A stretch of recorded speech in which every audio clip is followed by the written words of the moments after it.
Guys, I'm gonna do a UFC vid, MMA vid. Strikeforce is also having a thing go down. So basically, let's get started. UFC is a great card. I actually am gonna order this card. A lot of cards I don't order because it's just so many they have every month, and you only can afford so much. But this card's really good. Um, let's start it off with Carlos Condit versus Roy McDonald. Carlos Condit, he was a WEC 170 champion, and then they scratched the division completely because basically they figured they could put those higher divisions in the UFC. Um, so basically, with Carlos, he hasn't done so well when he got in the UFC. He lost a close split decision with Martin Kampmann. And then after the Martin Kampmann fight, he ended up fighting Jake Ellenberger, and Jake Ellenberger beat the crap out of him, and he barely pulled off the win. So the way that I actually first started to watch Carlos was there was a Rumble in the Rock tournament, and it was like loaded back in the day. It had Anderson Silva, Frank Trigg, Carlos Condit, Jake Shields, Yushin Okami, a ton of guys, Dave Monet. And when I watched it, Frank Trigg was kind of on his way with like, do I want to retire? Do I not? This is after he lost to Matt Hughes in GSP and then got released. And basically, it was all coming down to the wire. And Frank won his first fight with that was a Hawaiian guy. What is his name? Anyways, his first fight he won, and so I'm thinking maybe Frank's on his way back. He has hair all grown out and stuff. He goes in there, he fights Carlos Condit, and he gets choked out in a triangle choke. Maybe, no, actually, I think it was a rear naked choke. It was one or the other. He got submitted, and I was like, wow, this Carlos Condit kid might be pretty good. And then he came pretty close to winning the whole thing, so I kind of took notice of him then. And he's now back with Greg Jackson, too. And, guys with Greg Jackson is everybody. Freaking Melvin Gillard's over there right now, Shane Carwin, Rashad Evans, Nate Marquardt, uh, Leonard Garcia, Joe Stevenson, you name it. I mean, it's a loaded camp. George St. Pierre, from time to time. It's a loaded camp, so it's a good camp. Roy McDonald, I don't know a lot about him, but he's got a lot of hype. He is from Canada, and he's kind of like the next big thing. A lot of people say he's only 20 years old, and he's been wrecking shop. So it should be a really good fight. Carlos is going to be a great test for him. I'm actually picking Carlos to win this fight, but Roy could definitely pull it off. I don't know too much about him, and sometimes the young guys, you really don't know anything about them until you actually see them fight top level competition, and I believe Carlos is up there, so we'll definitely see what's up. But my pick is Carlos Condit, and probably by just wear and tear, beating him down, putting the kid in dangerous positions that he hasn't really felt in like a real fight. Like he hasn't been beat on, and let's see what else he still has left. I just think Carlos is going to outwork him and break him down. Ben Rothwell, Gilbert Ivel. I haven't been that impressed with Ben Rothwell. He got smoked by Cain Velasquez, but I mean, Cain is the man. Basically, when it was, I remember Ben Rothwell and Arlovsky from Affliction. He has a hell of a chin. He took a ton of abuse, but Arlovsky did pull it off, and I kind of feel the same way he's going to happen with Gilbert Ivel. Gilbert Ivel's definitely going to have to avoid the ground, but I mean, he held his own with Josh Barnett for a long time, and I think eventually Gilbert Ivel will catch some hands on him. He just recently lost to Junior Dos Santos, but I mean, it's Junior Dos Santos, so it should be a good fight. I'm picking Gilbert Ivel. I don't know if he's going to knock him out, though. I mean, he has a heck of a chin, but he will win this fight somehow. Paul Thiago, Martin Kampmann. Let's see. Paul Thiago is really on a roll. He actually did knock out Josh Koscheck, and I think he's won 3 in a row in the UFC, maybe more. I'm not sure. Martin Kampmann, he's one of those that struggles. He's a good striker and all, but his chin isn't the best.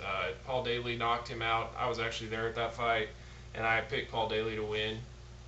And I just haven't been overly impressed with Martin Kampmann. He did beat Carlos Condit, though. It was a close fight. He's a tough, scrappy guy. It should be a good fight. I am picking Paulo Thiago to win, though. I don't know if he'll knock him out. I'm not really that impressed with his hands, but I just feel like overall he will win. But you never know. Martin Kampmann is a good striker, so we'll see what happens. But I'm picking Paulo Thiago. Crow Cop, Pat Barry. Wow. To me, this is very close to the main event. This is an exciting fight. I'm really excited about this fight. I really like Pat Barry. Pat Barry is a awesome talent. He's a guy that is kind of relatable. Like, he played Street Fighter when he was a kid, and he wanted to be Tong Po from Kickboxer, and like he's big into he watched mixed martial arts. He was a big fan of Crow Cop. Like, Pat Barry fighting Crow Cop is like me having to fight Tito Ortiz. Like, he's just tripping out right now. He doesn't know how he's even handling this. He doesn't know whether to smile or ask for his autograph or punch him in the face. He's completely in shell shock right now, and that kind of worries me. What's interesting about this fight is Crow Cop always wants to keep the fight standing. Well, he's going to get it. Pat Barry is there to throw down with him. And honestly, I think Crow Cop's going to try to take this thing to the ground. I think they're going to slug for a bit, but I think Crow Cop is going to try to take this thing to the ground. He's been trained with jiu-jitsu with Fabricio Verdum. He kind of knows his stuff on the ground. I mean, he's not amazing on the ground, but I think he knows way more than Pat Barry. He's a more well-rounded fighter, but I just don't see this turning out good for Crow Cop. I think Crow Cop is going to get KO'd or stopped, TKO'd something, but I think Pat Barry's going to win. His leg kicks are absolutely vicious. Crow Cop didn't look that good against Junior Dos Santos. I was there live for that fight, and he was just getting outstruck. And the thing about Crow Cop, and like a lot of people say when guys are getting pretty past their prime, they don't know when to pull the trigger. And you see that all the time with Crow Cop now. It's there, the opening's there, and he will not pull the trigger. He's afraid to throw his punches, or he keeps on hesitating. If you watch Roy Jones recently, he does the same thing. A lot of guys that are past their prime start to do that, and that's going to be the issue with Crow Cop, Pat Barry. And Pat Barry's not the guy that you got to hesitate, man. You got to go right after that guy, or that guy's just going to destroy you. But who knows? Maybe Pat Barry might be so caught up to the fact that he's fighting Mirko Crow Cop that he completely fights outside of his style, and he just totally hesitates, and Crow Cop takes advantage of it. It is a pick 'em fight, but I'm picking Pat Barry, probably by TKO stoppage. Maybe even knockout. He might hit him right in the chin and just knock him square out. I don't know, but Pat Barry's going to win. Okay, me, Chuck and Rich. All right. As you all know, I don't like Chuck Liddell. I think the guy is a scumbag for all the crap that he's talked about Tito, calling him a pussy and a coward and all that. I mean, like I said, Tito's had two fusion surgeries, one on his back, one in his neck. I mean, that most people retire after that. I remember watching on the NFL Network, Antonio Pierce said that he's going to retire because he refuses to have neck surgery. And Tito, when after just having major back surgery, is going to have neck surgery. And then he's still going to come back and fight. Most fighters are done after that. He's still going to come back and fight. Tito is a warrior, man. I mean, there's no doubt in my mind about that. The thing is with this, though, Chuck Liddell is in phenomenal shape. I've never seen Chuck Liddell in shape like this. He ended up started dating Heidi Northcutt, which was weird because she was dating Jose Canseco before when Jose was trying to fight and dream. So I don't know if she's trying to be a publicity hound or what. But anyway, she seems happy with Chuck. She's more of a personal trainer type, kind of definitely into the vegetables, lean meats, all that stuff. Chuck's real lean right now. She watches what Chuck eats, watches what Chuck partakes in, and it's definitely helping his lifestyle. There's no question about it. And it shows. I mean, at the weigh-in, he almost looked 185 pounds. He was so lean. So, and not just lean in the stomach, but in the arms, the chest. I mean, he's lean everywhere right now. Chuck's in phenomenal shape, and that changes my opinion of this fight. I felt that if the old Chuck Liddell's coming in there, then it's not going to go too well for him. I felt like Rich was going to outwork him on the feet. By footwork and by pot shotting and by body kicks, leg kicks, stuff like that. And now, I mean, if Chuck's in that good a shape, he might be faster than we've ever seen him. He might be being able to absorb more punishment because he's not as gassed, so when he gets hit, it might not affect him as bad. There's a lot of different factors. I can basically say that the way that Chuck's going to win this fight is just strictly off his power. He's either going to catch Rich with the big right hand or the looping haymakers that he throws. He's not going to catch him with anything when it comes to the body. I don't see Chuck doing a lot of body kicks, leg kicks. We haven't seen Chuck Liddell, the kickboxer, since he fought Vitor Belfort, honestly. I mean, even in his championship reign, he was just doing the circle punch deal. So, we'll see what happens. For Rich to win this fight, he's really got to outwork Chuck with the feet.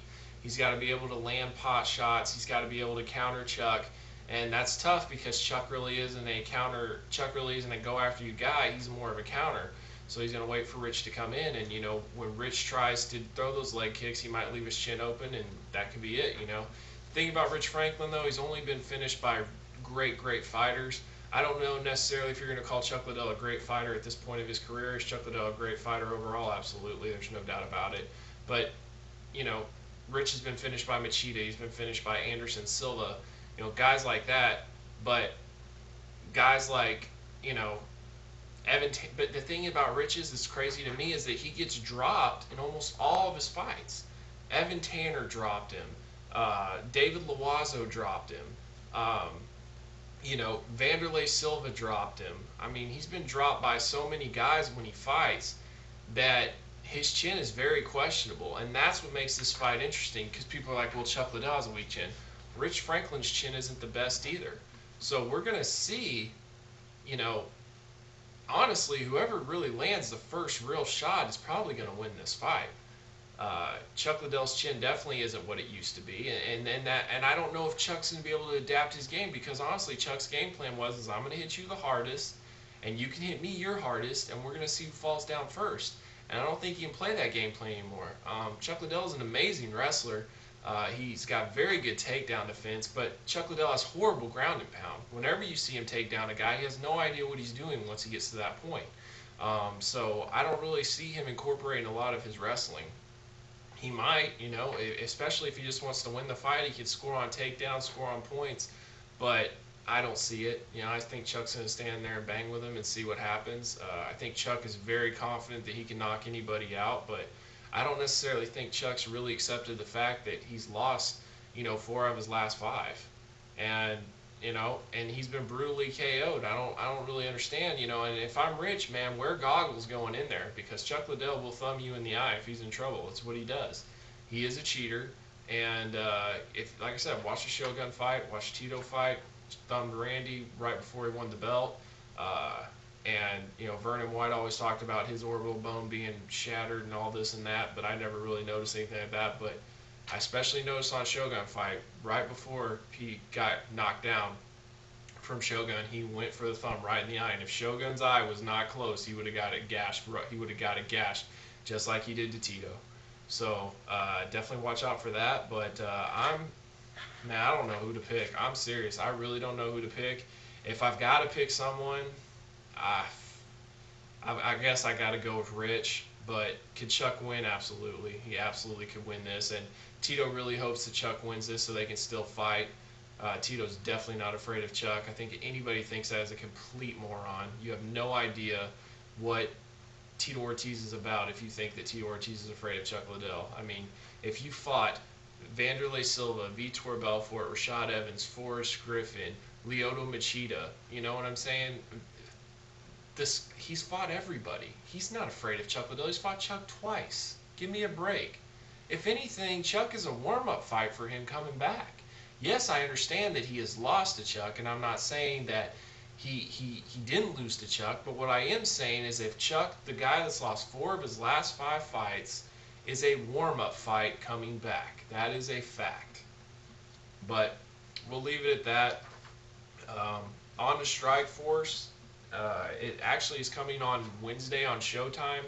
And I know a lot of people don't follow Strikeforce, and you should, because Strikeforce is an awesome organization. I don't really believe in brand loyalty. I just believe whatever gives you the best fights, watch it. It's pretty much that simple. KJ Noons versus Connor Hune. For people that don't know who KJ Noons is, he's got very good boxing skills. Actually tried professional boxing for a while. He's the last person to beat Nick Diaz. And so, that says a lot. And he was the Elite XC 155 champion. What was it, 155, 160, 160? It was something like that. That was their lightweight division. He was the champion. He's fighting Connor Hune. Connor Hune's replacing Charles Crazy Horse Bennett. And actually, I like this fight better. Connor Hune is a pretty exciting fighter. I've only seen him fight once, but the fight that I did see, he fought George Gurgel in Strikeforce, and it was like a Fight of the Year candidate. It was an awesome fight. He has an amazing chin, a ton of heart. They went to war, and I expect him and KJ News to be actually a pretty good fight, but I expect KJ to pick him apart and win the fight due to technical boxing skills. That's what I think will win, and I think KJ can hold his own on the ground or anything else. You know, he's beat Eve Edwards, he's beat Nick Diaz, he beat Andre Berto's brother, Edson Berto. I mean, he's very legit. Um, Zaromskis versus Cyborg, and Cyborg, this is Christiana Cyborg's husband.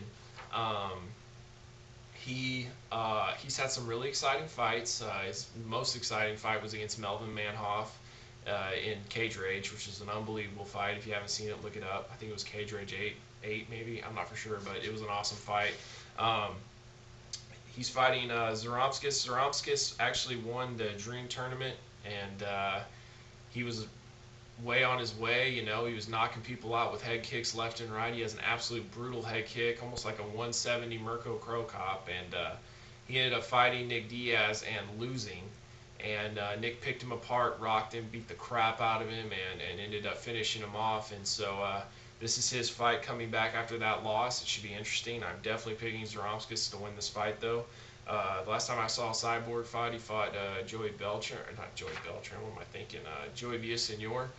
Joey Villasenor, it was a good fight, but Joey Villasenor ended up winning that fight. So I don't know. Cyborg's always an exciting fighter to watch, but he's not necessarily a top guy in the division. I think Zaromskis is definitely going to win this fight.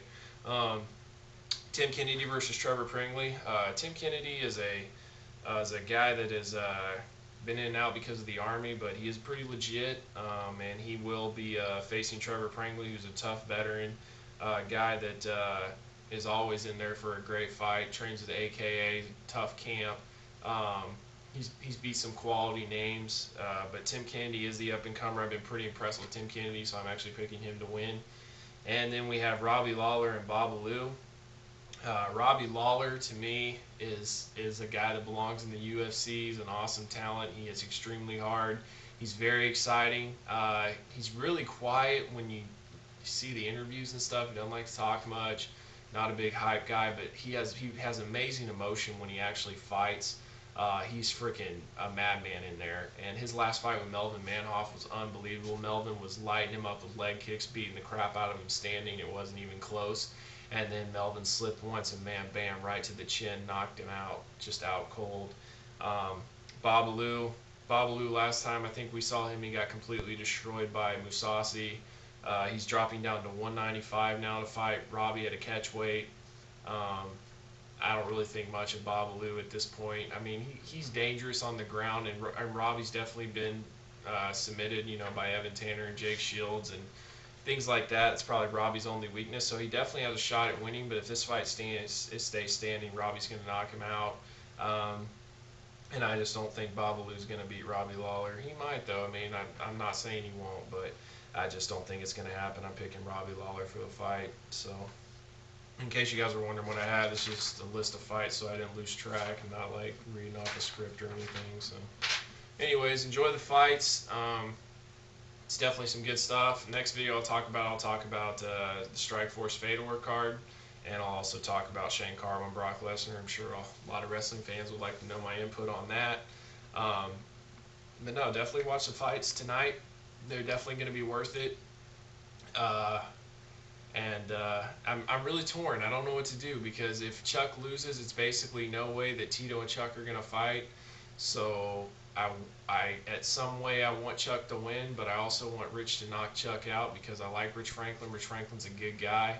Also, I forgot to say, Rich Franklin's coming off a loss against Vitor Belfort. And honestly, I thought he lost against Vanderlei Silva. I thought his decision was a lucky decision. I didn't think that he won that fight. So he's not really in the best of shape UFC-wise either. So they both need the fight very badly. Anything can happen, but I don't know. It's really hard for me to cheer for Chuck Liddell. Like I said, I don't like the guy as a person. So we'll see what happens. Chuck Liddell, Rich Franklin, I don't know. But I'm picking Rich. Good luck, Ace. And we'll see what happens. Enjoy the fights, and I'll catch you later.